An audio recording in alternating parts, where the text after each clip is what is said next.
जदि बेलपणा पीवाकू आपण बहुत पसंद करूथांदी तेबे भिडियोटी आपणक पई। आज आम एते सहज उपाय एमिति गोटे बेलपणा बनैबा जदि घरे केही पीवाकू पसंद न करूथांती तेबे भी से मागी मागी पीबे। बहुत कम समय रे बनि भी जीवो। आउ एमिति तो हमर ओडिया घरे रे पणा संक्रांति रे समस्तक घरे घरे बेलपणा बनि थाए। आकू आज आम बहुत सहज उपाय बनैबा जेकि समस्ते अति सहज उपाय आपण बनि परिबे। वीडियो पसंद आसिले गोटे लाइक निश्चय करिवे। नमस्कार, टेस्ट ऑफ उत्कल रे आपण समस्त को अनेक अनेक स्वागत। एमिति गोटे सहज उपाय बेलपणा बनैया पई एठी देखंतु मु गोटे पाचिला बेल नैची। से मीडियम साइज रो पाचिला बेल ए गोटे। आपण को जदि अधिक क्वांटिटी बा अधिक मेंबर घरे अछंती तो बेल बहुत साइज रे बड़ अधिक कम करि परिबे। एठी देखंतु ताकू गोटे हेमदस्तार जो बाड़ी थाए मु से बाड़ी रे टिके हल्का हल्का चारिपट एमती टिके बाड़ी नउची ताकि टिके से हल्का फाटी जीवो। एबे देखंतु मु ताको ये भल भाबरे बेलटा हमर दुई खंड ही फाटी गलानी। मु ताको गोटे छुरी साहाय्य रे एमती दुई पीस कर नउची। देखंतु बेल रे बहुत मंजी भी थाए। ता मंजी की आमे सिंगल सिंगल जदि काढिबा को जिबा ये बहुत टाइम लागि थाए। तो एते सहज उपाय आज आमे बनेबा से बहुत कम समय रे बनि जिवो। एबे बेल को मु दुई फाळ एठी कर नेची। देखंतु केते बढ़िया ये पाचिची आ बेलर बहुत बढ़िया बास्ना भी आसुची। एठी देखि पारुथिबे बेलरे केते सारा मंजी अछि। आमे एबे मंजी की पूरा अलगा करके बाहर करबानी। एबे बेलर रस को आमे पूरा कंप्लीटली गोटे स्पून साहाय्य रे ताकू कोरी की बाहर कर नबा। एबे देखंतु ये पूरा खंड हे की अछि पीस हे की आमे बेल को पूरा बाहर कर नबा। आ तार जो खोल रे जेति की रस हमर अछि सब जाक एमती गोटे स्पून साहाय्य रे एमती देखंतु टिके एमती हल्का भाबरे कोरी नेले सब जाक रस तार बाहरी आसीबो। एमती करके आमे सबु बेलरू एठू बाहर कर नबा रस को तार बहुत सहज उपाय बनि जिवो। आपन को जम्मा भी बेसी परिश्रम करिया पड़िबनी। सेपरेट मंजी भी काढिया पड़िबनी। मो वीडियो जदि आपन को पसंद आसे प्लीज गोटे लाइक निश्चय करिवे। चैनल को नुआ विजिट करूथिले सब्सक्राइब करिया को भूलिबेनी। पाखरे थिबा बेल आइकन को मने करके क्लिक करिवे। मु अपलोड करिवा नुआ नुआ वीडियो रो नोटिफिकेशन आपन को आगे जिवो। एठी देखंतु बेल को तुम भल भाबरे कोरी सालिनी। एठी मु किछिटा ठंडा पानी एथिरे मिसेली। मु एथिरे आइस यूज करिविनी। मु डायरेक्ट एठी ठंडा पानी देकी एमिति गोटे मास्टर साहाय्य रे हमको मास करिवा। एठी देखि परुथबे सब जाक मंजी आ सब चोपा या सहित बेल सहित मिसी के अछि।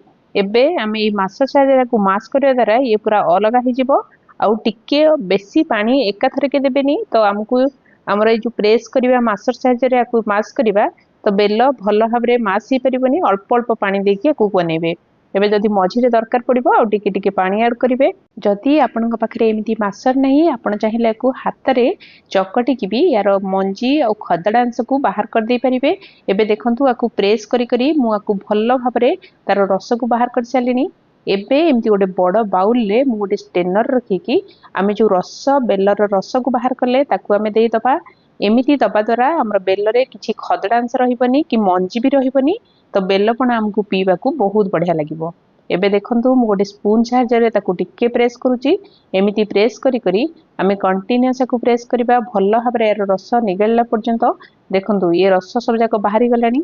जदि आपण एठी फील करूछंती कि एथिरे आउ टिके किछि रस रही जाउची तो आपण या ऊपर आउ टिके पानी देकी आकु टिके प्रेस कर नियंतु। सब जाक रस एमिति करिकी बाहर करि परिबे। एबे बेलर रस सब आमे एठी बाहर करि सालेनी। आपण देखि पड़थिबे केवल खदड़ा अंश एठी रहिची आउ मंजी सब जाक एथरु बाहरी जाईची। एथिरे किछि भी बेल रस रे हमर किछि भी खदड़ा अंश नाही कि मंजी नाही जोटा कि पिया को बहुत बढ़िया लागिबो।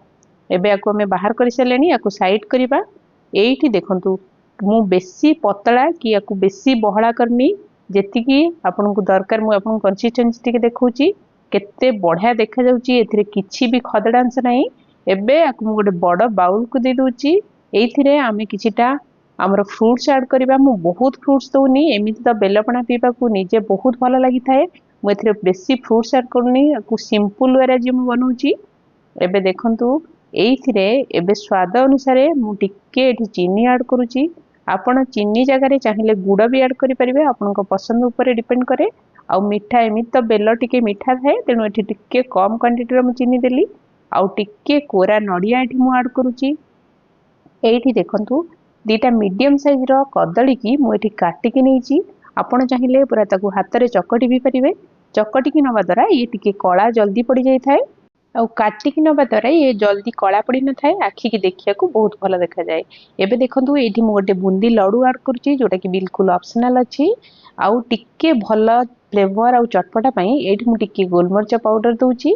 आउ आखि की भल देखा जिबा पई एठी देखंतु मु टिके डाळिंब दाना ऐड करूची। आउ फल रे आउ किछि भी मु ऐड करूनी। बहुत सिंपल वे रे एमिति गोटे सहज बेलपणा आज हमें बनैचे।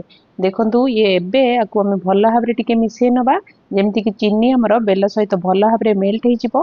एठी देखंतु हमर अति सहज बेलपणा बने कि रेडी हे गला।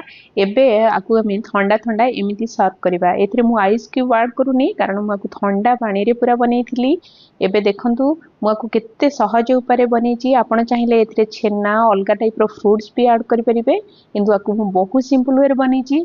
आपण आपनक घरे केमिति बेलपणा करंती मते कमेंट बॉक्स रे लिखि निश्चय जणेबे। आगकू आसुची पणा संक्रांति। एथर पणा संक्रांति रे एमिति गोटे सिंपल बेलपणा आपण घरे बनांतु निजे पियंतु अन्य मन पियंतु। आज पई रहिली देखा हबो नेक्स्ट एक नुवा वीडियो सहित।